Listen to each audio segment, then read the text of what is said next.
Kentuckians will get a boost in their paychecks starting in just a few weeks. WDRB's Dalton Godby tells us when and why the state's income tax will drop. Starting January 1st, Kentuckians will see the state income tax drop from 4% to 3.5%. It's a conservative approach to a conservative goal, so over time we're going to get to 0% state income tax. A bill passed in 2022 created a formula to reduce the tax rate by 0.5% whenever certain revenue triggers are met.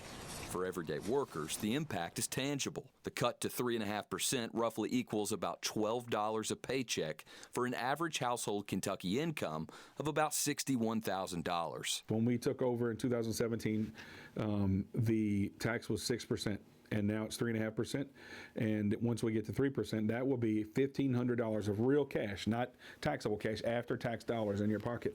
And I think the hardworking people of Kentucky know that they can use the extra $1,500 in their pocket. The debate now is whether to cut taxes further for 2027. State lawmakers are divided on whether Kentucky met those budget triggers this summer to allow another reduction. We set a policy and process, and when you set the policy and process, you should follow it. Those triggers are measured in the summer, and the state was a few million short this year. But last year's severe weather pushed the tax filing deadline from April to November.